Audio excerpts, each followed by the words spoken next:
पारंपरिक शेतीला फाटा देत बावची येथे फुलली केळीची बाग। बावची तालुका वाळवा येथील प्रगतिशील शेतकरी रविराज प्रकाश जाधव यांनी आपल्या 1 हेक्टर क्षेत्रावर G9 या व्हरायटीची केळीची बाग फुलवली आहे। ही केळीची बाग पाहण्यासाठी परिसरातील असंख्य शेतकरी दररोज या बागेला भेट देत आहेत। रविराज जाधव यांनी 6x5 अशा अंतरावर दिनांक 10 डिसेंबर 2024 रोजी रोपांची लागवड केली आहे। 11 महिन्यांच्या या केळीच्या बागेतील केळीचे घड पूर्णपणे परिपक्व झालेले आहेत। ही बहारदार केळीची बाग बावची परिसरात शेतकऱ्यांच्या मध्ये चर्चेचा विषय बनली आहे। सध्या या बागेतील केळी काढण्याचे काम सुरू असून ही केळी इराण देशात पाठवली जातात। आजपर्यंत या 1 हेक्टरवरील केळीच्या बागेसाठी त्यांना साधारण 3 लाख रुपयांचा खर्च झाला असून 70 ते 75 टन केळीचे उत्पादन मिळेल अशी त्यांची अपेक्षा आहे। सध्याच्या बाजारभावाने अंदाजे 9 लाख मिळतील आणि खर्च वजा जाता साधारण 6 लाख रुपये निव्वळ नफा मिळेल असा विश्वास रविराज जाधव यांनी व्यक्त केला। राजेंद्र पाटील, नागाव।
नमस्कार, मी रविराज प्रकाश जाधव, राहणार बावची, तालुका वाळवा, जिल्हा सांगली।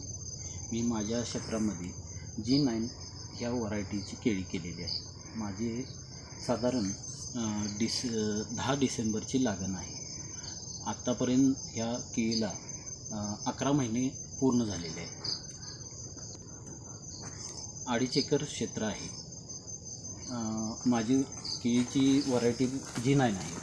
आत्ता तुम्ही बघू शकता की हा पूर्ण साधारण माझ्या अंदाजानुसार 35 ते 40 किलोची रास बसेल ह्या मापाचं आपला हा घड आहे। ह्या 2.5 एकर क्षेत्रामध्ये मी आज तागायत म्हणजे आजपर्यंत हे साधारण 3 लाख रुपयेपर्यंतचे खर्च केलेला आहे। तर माझे अपेक्षित उत्पन्न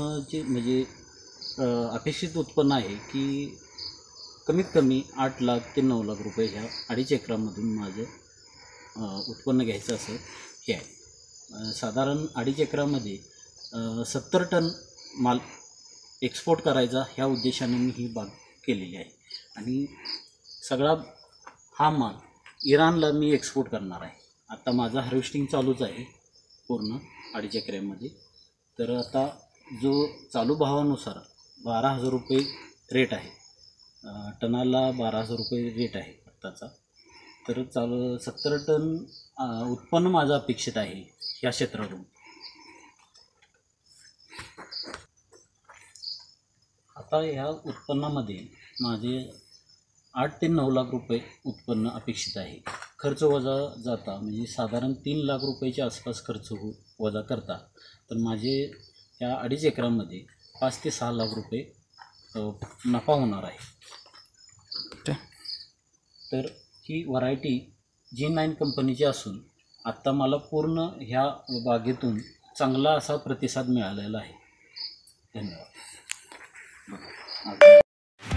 नवीन व्यवसाय सुरू करत असाल किंवा घरासाठी नवीन फर्निचर बनवायचं असेल तर मग इकडे अवश्य लक्ष द्या. शिराळा शहरात प्रथमच hotel furniture, cooking equipments, table, chair, fast food counter तसेच home furniture, sofa set, bed, teapoy इत्यादी फर्निचर स्टेनलेस स्टील मध्ये आणि हव्या त्या साईज मध्ये उपलब्ध. Vishwakarma steel industries, plot number E47, MIDC Shirala. संपर्क 99 23 12 5005 आणि 99 22 03 5005. आपण पाहत आहात भास्कर पब्लिकेशन प्रस्तुत BBL मराठी. बातमी निपक्ष, सदैव दक्ष.